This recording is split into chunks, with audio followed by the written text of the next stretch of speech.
세계적인 베스트셀러 작가 마이클 싱어의 책에는 팔에 굵은 가시가 박힌 사람이 등장합니다. 이 가시는 살짝 스치기만 해도 너무 아파서 누군가와 가까이 앉는 것도 편하게 잠을 자는 것도 고통스러워하죠. 두 가지 선택지가 있습니다. 잠시 아프더라도 눈 딱 감고 가시를 뽑아내거나 아니면 평생 가시에 아무것도 닿지 않도록 조심하며 사는 거죠. 당연히 가시를 뽑아야 한다고 생각하시겠지만 현실에서 수많은 사람들은 두 번째를 선택합니다. 인생을 갉아먹는 이 마음의 가시를 심리학에서는 핵심 감정이라고 부릅니다. 살다 보면 누구나 크고 작은 상처를 받습니다. 하지만 어떤 상처는 시간이 지나면 자연스럽게 아물고 어떤 상처는 평생 우리를 괴롭히는 마음의 가시가 되죠. 이 둘의 차이는 대체 무엇일까요? 정신과 문유한 원장은 상처의 본질이 고통의 크기가 아니라 고립에 있다고 말합니다. 실제로 자살률을 예측하는 가장 중요한 지표 역시 우울증의 깊이가 아니라 고립지수라고 하죠. 아무리 무섭고 슬픈 일을 겪더라도 옆에서 누군가 다가와 따뜻하게 안아주고 그 마음을 헤아려주면 그 감정은 정상적으로 소화되고 흘러갑니다. 하지만 부모의 방치, 폭언 혹은 지독한 차별같이 두려움과 슬픔 속에 철저히 혼자 남겨졌다고 느낄 때 어린아이는 이 거대한 감정을 스스로 처리할 능력이 없습니다. 결국 살아남기 위해 그 감정을 억눌러 마음 깊은 곳에 묻어놓죠. 이것이 바로 핵심 감정이 탄생하는 순간입니다. 문유한 원장은 우리를 평생 지배하는 5가지 대표적인 핵심 감정을 소개합니다. 첫째, 세상은 위험하고 나는 약해. 이렇게 느끼며 매사 전전긍긍하게 되는 근본적 불안. 둘째, 세상은 불공평하고 나만 억울해. 이렇게 타인의 사소한 무심함에도 복수심과 분통을 터뜨리는 울분. 셋째, 뭘 해도 채워지지 않고 늘 혼자인 것 같아 음식이나 쇼핑 혹은 의미 없는 관계에 집착하는 만성적 공허감. 넷째, 스트레스 상황만 오면 뇌가 정지해버리고 난 어차피 아무것도 할 수 없어. 이렇게 손을 놔버리는 무력감. 마지막으로 난 근본적으로 잘못됐고 쓸모없어. 이렇게 느끼며 끊임없이 자기를 비하하고 숨어버리려는 원초적 수치심입니다. 그렇다면 우리는 이토록 고통스러운 핵심 감정을 도대체 어떻게 견디며 살아왔을까요? 저자는 우리가 무의식적으로 켜는 방어 모드를 크게 5가지로 나눕니다. 첫 번째는 과잉 보상 모드입니다. 겉보기엔 흠잡을 데 없는 완벽주의자 혹은 엄청난 스펙과 성취를 이룬 사람처럼 보입니다. 변호사 경준 씨가 바로 이런 유형이었죠.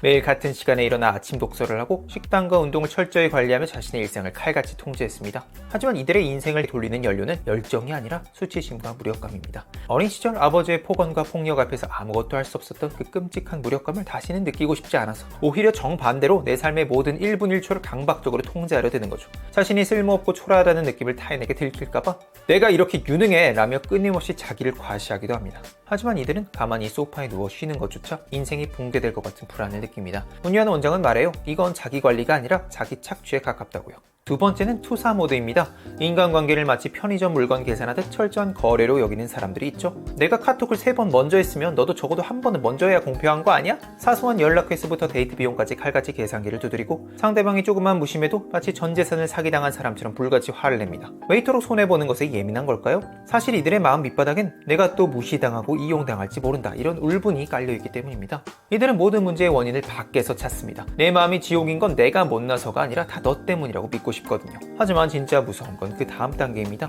단순히 남 탓을 하는 걸 넘어 상대방을 진짜 죄인으로 만들어버리는 투사적 동일시에 덫을 놓는 거죠. 말이 어렵죠? 부모를 원망하는 한 자녀가 있습니다. 이 자녀는 자기 삶을 수습하려 노력하는 대신 일부러 인생을 망가뜨리고 무기력하게 방치합니다. 자신이 처참하게 무너지는 모습을 부모에게 생생하게 보여줌으로써 부모가 평생 내가 자식 인생을 망쳤나봐 이런 뼈저린 죄책감의 감옥에서 살게 만드는 거죠. 하지만 상대를 원망하며 보상받으려는 심리는 결국 나 자신을 영원한 희생자라는 감옥에 가둬버리죠. 내가 피해자라는 역할에 집착할수록 내 인생을 바꿀 수 있는 주도권은 영영 상대방에게 넘어가게 되니까요. 세 번째는 이상화 모드입니다. 주변에 보면 참 괜찮은 사람인데 이상하게 연애만 하면 꼭 자기보다 한참 부족하거나 어딘가 큰 문제가 있는 사람만 골라서 만나는 분들이 있죠. 능력 있는 의사였던 주은 씨가 딱 그랬습니다. 사실 주은 씨는 마음 깊은 곳에서 늘 떨고 있었어요. 나보다 잘난 사람은 분명 나를 진료해서 버릴 거야. 나는 원래 사랑받을 자격이 없는 사람이니까. 그래서 주은 씨는 무의식적으로 보험을 듭니다. 나 없이는 아무것도 못할 것 같은 사람, 나보다 한참 부족해서 절대 나를 떠나지 못할 것 같은 사람을 고르는 거죠.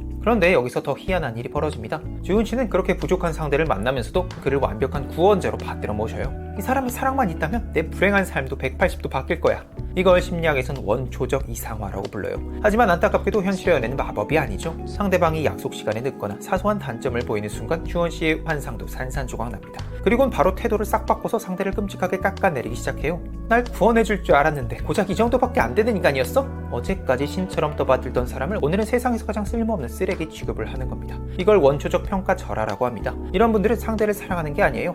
내 상처를 치료해줄 진통제를 찾고 있는 것뿐이죠. 네 번째는 회피 모드입니다. 이들은 상처받을 상황 자체를 아예 피해버립니다. 연인과 갈등이 생기면 대화를 풀려하지 않고 무작정 입을 닫아버리거나 동굴 속으로 잠수를 타버립니다. 이 회피 모드가 심해지면 자신의 불쾌한 감정조차 느끼지 않도록 아예 내면의 스위치도 꺼버립니다. 나 원래 성격이 묻어내. 난 감정적인 사람보다 이성적인 사람이 좋더라. 이렇게 포장하지만 사실은 마음속 텅 빈 공허감이나 슬픔을 마주하기 두려워 감정 자체를 마비시켜버린 것일 수도 있죠. 이들은 감정을 느끼지 않기 위해 끊임없이 무언가에 탐닉합니다. 슈퍼 영상을 몇 시간씩 넘겨보거나 술, 게임, 쇼핑에 빠지거나 일 중독이나 자기개발이라는 건전해 보이는 가면을 쓰고 자신의 상처로부터 끝없이 도망칩니다. 마지막으로 수능 모드입니다. 주변을 보면 유독 죄송합니다 라는 말을 입에 달고 사는 사람들이 있죠. 부당한 대우를 받아도 화를 내지 못하고 늘 남의 눈치만 살핍니다. 누군가 부탁을 하면 거절하지 못하고 억지로 떠안고요. 우리는 흔히 이런 사람을 보고 사람이 참 착해 이렇게 말합니다. 하지만 이건 착한 게 아니에요. 상대방의 비율을 맞추지 않으면 미움받고 버림받을지도 모른다. 이런 근원적 불안이 만들어낸 생존 전략이죠.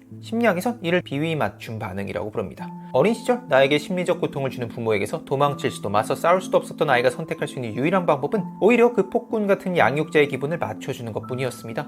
그래야 덜 맞고 덜 혼나고 생존할 수 있었으니까요. 이 방어기제가 어른이 되어서도 고착화되면 내 존재 자체가 타인에게 짐이 될까 두려워하는 수치심에 갇혀 관계 주도권을 항상 타인에게 넘겨버리게 됩니다. 과잉보상, 투사, 이상화, 회피, 수능. 우리는 이렇게 진짜 내 상처를 감추고 위험으로부터 나를 방어하는 데 엄청난 에너지를 쏟아붓습니다. 초라한 나를 포장하기 위해 늘 긴장 상태로 살아가고 속으로는 억울함과 화가 끓어오르는데 겉으로는 생글생글 웃는 연기를 하죠. 그러니 삶이 늘 피곤하고 버거울 수밖에 없어요. 마음의 가시를 덮어두고 방어하는데 내 모든 에너지를 다 써버렸으니까요. 정작 내 인생을 살아가는 에너지는 단 한 방울도 남아있지 않은 거죠. 그렇다면 이 감옥에서 빠져나오려면 도대체 어떻게 해야 할까요? 세계적인 뇌과학자 조셉 리두는 뇌가 감정을 처리하는 데 두 가지 경로가 있다고 말합니다. 하나는 이성을 담당하는 대뇌피질을 거치는 높은 경로이고 다른 하나는 이성을 완전히 패스하고 동물의 뇌인 편도체로 직행해버리는 낮은 경로입니다. 우리가 누군가의 사소한 표정이나 말투에 상처받을 때 우리의 뇌는 상황을 객관적으로 파악하기도 전에 과거의 트라우마가 깔려있는 낮은 경로로 빠져버립니다. 건물에 불이 나면 이성적으로 생각할 틈도 없이 몸이 먼저 도망치는 것과 똑같은 원리죠. 그렇다면 낮은 경로에서 높은 경로로 어떻게 빠져나올 수 있을까요? 문유한 원장은 머리가 아니라 몸을 사용하는 치유법을 제시합니다.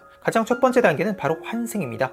잠시 멈춰서 스스로 질문을 던지는 겁니다. 지금 이 두려움이 진짜 눈앞에 있는 저 사람 때문일까? 아니면 과거의 부모님에게 느꼈던 그 감정이 지금 오버랩되는 걸까? 이렇게 나의 경험 자아에서 한 발짝 물러나 나를 관찰하는 관찰 자아를 깨우는 순간 낮은 경로에서 강제로 하차하고 높은 경로로 환승할 수 있습니다. 그런데 사실 말이 쉽죠? 어렵죠? 그래서 두 번째는 몸으로 감정을 빼내는 90초 룰입니다. 하버드대 뇌과학자 질볼트 테일러에 따르면 우리의 감정을 유발하는 화학물질이 몸을 한 바퀴 돌고 완전히 빠져나가는데 딱 90초가 걸린다고 합니다. 그런데 분명 우리는 90초 이후에도 화가 나고 불안하죠? 테일러는 말합니다. 그건 우리의 좌뇌가 저 인간이 날 무시했어. 내 인생은 망했어. 이렇게 부정적인 스토리를 지어내 감정이란 화염에 땔감을 제공하기 때문이라고요. 그래서 억눌린 감정을 해소하려면 반드시 몸을 통해 에너지를 방출해야 합니다. 어떤 에너지는 90초가 아니라 무려 수십 년간 몸에 저장돼 있기도 하니까요. 상담사가 묻습니다. 중학교 때 뒷자리에서 괴롭히던 친구를 떠올리면 몸에서 어떤 느낌이 드시나요?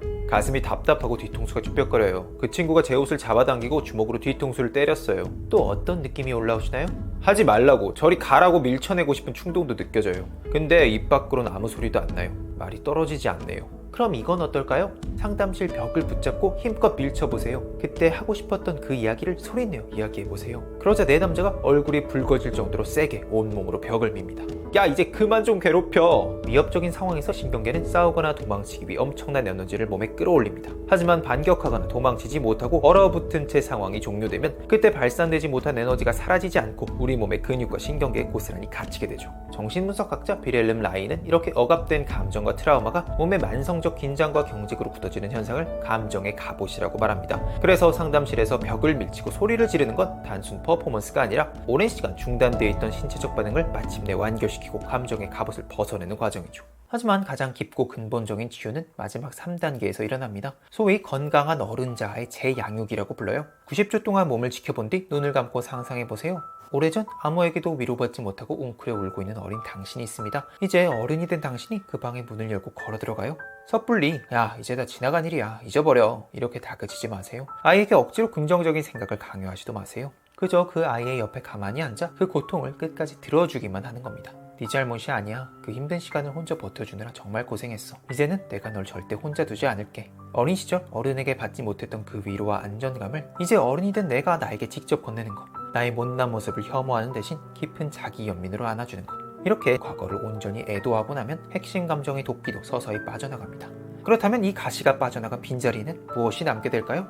오랜 시간 내 마음의 주인이었던 두려움과 수치심이 옅어진 자리에 평온함, 안도감, 깊은 감사, 그리고 나 자신에 대한 뭉클한 자부심이 들었습니다. 심리학에선 이를 전환 감정이라고 불러요. 초라한 나를 포장하고 남의 눈치를 보느라 쏟아부었던 방어 에너지가 풀려나면서 비로소 내가 진짜 원하는 삶을 설계하고 행동할 생생한 활력으로 바뀌는 겁니다. 분석 심리학자 칼 융은 우리가 상처를 억누를 때 단지 불쾌한 감정만 지하실에 가두는 게 아니라고 말했습니다. 우리의 빛나는 잠재력, 호기심, 생기, 그리고 뛰어난 창조성까지 상처와 함께 꽁꽁 묶어 가둬버린다는 거죠. 융은 이렇게 무의식 깊은 곳에 억압된 우리의 긍정적 자원을 황금 그림자라고 불렀습니다. 우리가 용기를 내어 과거에 상처받은 아이를 안아주고 굳게 닫힌 마음의 지하실 문을 활짝 열어줄 때 나의 가장 아름다운 재능과 고유한 빛도 세상 밖으로 당당하게 걸어 나옵니다. 사실 저도 처음 심리 상담을 받았을 때 상담 선생님께서 제 손에 박힌 가시를 빼주시는 꿈을 꾼 적이 있습니다. 꿈에서 처음으로 눈물을 흘렸고 그렇게 가시가 빠지고부터 비로소 제 진짜 개성을 펼칠 수 있게 된 것 같아요. 페르시아의 시인 잘랄레딘 루미도 이런 구절을 남겼습니다. 상처는 빛이 들어오는 자리라고요. 오늘 영상은 30년간 수많은 이들의 마음을 치유해온 정신건강의학과 전문의 문유한 원장의 책 감정을 마주하면 길이 보인다를 바탕으로 제작되었습니다. 나의 성격이라 여겼던 마음속 가시의 정체를 깨닫고 오래도록 고장나 있던 마음을 스스로 수리해서 내 인생의 진짜 색깔을 되찾고 싶은 모든 분들께 추천드리고 싶은 책이었습니다. 제가 존경하는 고 이동식 박사님의 핵심 감정 개념을 더 자세히 풀어주시고 오랜 경력을 바탕으로 실제 상담 장면이나 일상에서 실천해볼 수 있는 것들도 소개해주셔서 유익하게 읽을 수 있었습니다. 오늘도 끝까지 들어주셔서 감사합니다. Your heart, 'cause she plays it so cool, making up her own rules and